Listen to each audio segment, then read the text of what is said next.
최근 토트넘 선수들의 절망적인 경기력이 잉글랜드 축구계를 충격에 빠뜨렸습니다. 전반전에서는 손흥민이 있을 때 2대1로 앞서갔지만 후반전에서 손흥민이 교체되자 공격이 제 기능을 못하고 실점을 허용했으며 심지어 토트넘 선수들끼리 슈팅 기회를 두고 서로 충돌하는 일까지 발생했습니다.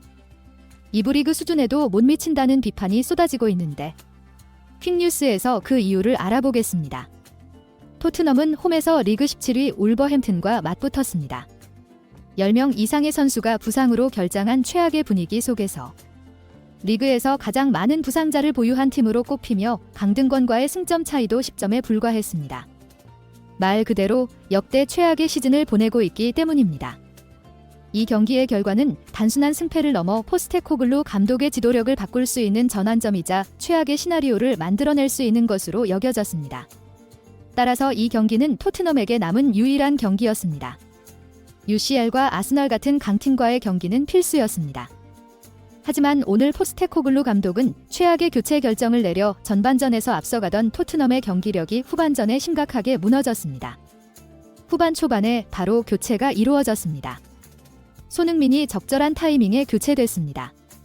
손흥민이 있을 때 토트넘은 유효 슈팅 8대4로 앞서며 전반전을 2대1로 마쳤습니다.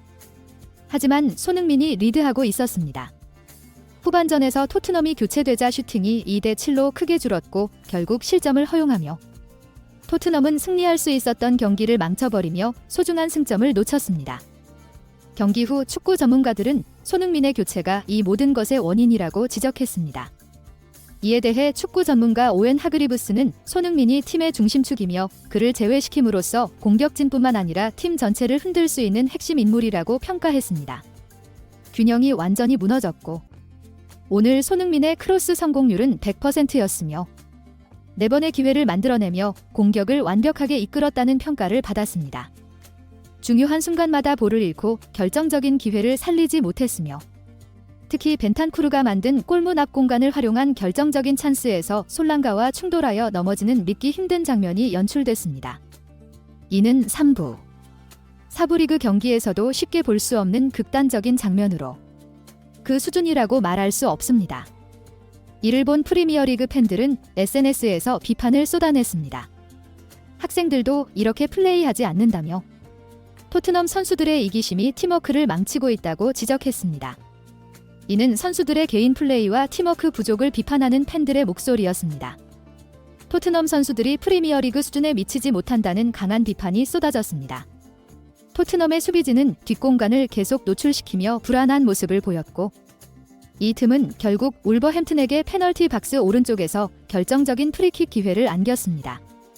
전반 7분 근처의 유리한 위치에서 프리킥을 얻은 울브스는 많은 이들의 예상을 깨고 직접 슈팅 대신 중앙의 황희찬에게 패스했습니다. 토트넘 수비진의 빈틈을 파고든 그는 절묘한 슈팅으로 오른쪽 구석을 갈랐고 골망이 출렁였습니다.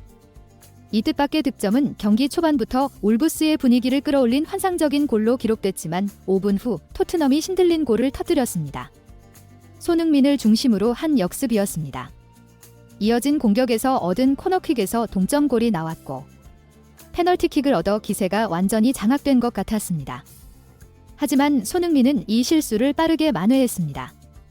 손흥민의 돌파와 강력한 슈팅은 울버햄튼 수비진을 완전히 흔들어놨고 이 과감한 공격과 패스로 토트넘은 손흥민의 활약으로 추가 득점에 성공했습니다. 그들은 전반전을 2대1로 앞선 채 마무리하며 탄력을 얻는 데 성공했습니다. 방송은 이를 보았습니다. 손흥민은 자신의 실수에도 불구하고 몇 분 만에 자신의 가치를 입증했습니다. 그는 단순한 득점자가 아닌 팀 전체의 진정한 리더였습니다. 전반전 토트넘의 2골에서 결정적인 역할을 했습니다. 첫 골을 넣은 황희찬의 활약도 주목받았고 한국인 듀오가 경기의 중심이라는 평가를 받았습니다. 공격을 주도하고 팀을 이끄는 손흥민. 모든 결정적인 순간에 강한 강도를 보여준 황희찬이었습니다. 이에 대해 방송에서는 손흥민과 황희찬의 활약을 평가했습니다. 오늘날 한국 선수들이 각자의 팀에서 핵심적인 역할을 맡으며 경기를 지배하고 있다고 합니다. 후반전에서도 이 두 선수의 활약이 계속될지 주목하고 있었는데 후반전이 시작된 지 얼마 되지 않아 포스테치 감독은 앞으로의 빡빡한 일정을 고려해 손흥민을 교체했습니다. 체력 부족으로 페널티킥을 실축한 것에 대한 대응이었지만 결과적으로 이 판단이 후반전 토트넘의 급격한 경기력 저하를 가져온 결정적 원인이 됐습니다. 손흥민을 대신해 투입된 베르너와 같은 시기에 투입된 메디슨은 무리한 슈팅으로 결정적인 공격 기회를 날리며 팀의 흐름을 깨뜨렸습니다. 또한 토트넘은 손흥민 없이는 원활한 패스 플레이가 불가능했습니다. 부족한 시간. 울버햄튼의 압박은 점점 더 거세졌습니다. 공간 창출이 어려워지면서 상황은 계속됐고 전반전에 무수한 슈팅 기회로 앞서갔던 토트넘은 후반전에 완전히 시들어버려 울브스의 공격을 막아내기에 급급한 경기가 됐습니다. 특히 전반전에 좋은 활약을 보였던 클루셉스키는 스키 선수 손흥민이 제외되자 공격 상황에서 어디로 패스해야 할지 모르고 공격 방향을 잃은 것 같았습니다. 솔랑케도 공간이 없어 상대의 압박에 제대로 대응하지 못했습니다. 여기서 중요한 점은 전반전에 손흥민이 있을 때는 그가 공간을 만들고 패스 옵션을 제공하며 공격진의 안정감을 가져다줬다는 것입니다. 실제로 옵타 축구 통계에 따르면 손흥민은 그렇게 했습니다. 전반전에는 75% 이상의 공격 참여가 슈팅으로 이어졌고 이는 팀의 공격 효율을 크게 높이는 요인으로 분석됐습니다. 문제는 손흥민 교체의 영향이 전반전의 공격력 감소에만 국한되지 않았다는 점입니다. 손흥민은 상대 수비진을 적극적으로 압박하며 울버햄튼의 경기 운영을 초반부터 무력화하는 데 중요한 역할을 했습니다. 하지만 손흥민이 교체되자 울버햄튼은 압박에서 벗어나 여유있게 볼을 소유하고 공격 기회를 만들어냈고 토트넘의 수비진은 상대의 빠른 전환에 흔들리는 모습을 보였습니다. 또한 손흥민의 부재로 토트넘의 볼 전개 과정에서의 문제점이 드러났습니다. 미드필드 포지션이 영향을 받았습니다. 전방으로의 볼 전개가 어려워졌고 결국 후방에서의 불안정한 롱볼이 계속되는 단조로운 플레이로 변질됐습니다. 경기 후 하그리브스는 손흥민은 단순한 득점자가 아닌 팀 구성의 중심이다.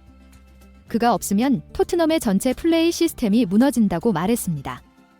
함께한 전문가 리오 퍼디난드는 분석을 한 걸음 더 진전시켰습니다.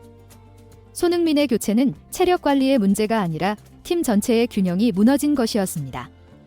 볼 전개부터 공간 창출, 상대 공격 차단의 효과까지 단순한 지표로는 측정할 수 없는 손흥민의 기량이 부족했고 공격과 수비 모든 면에서 영향력이 떨어지고 부진했다고 전문가들은 설명했습니다.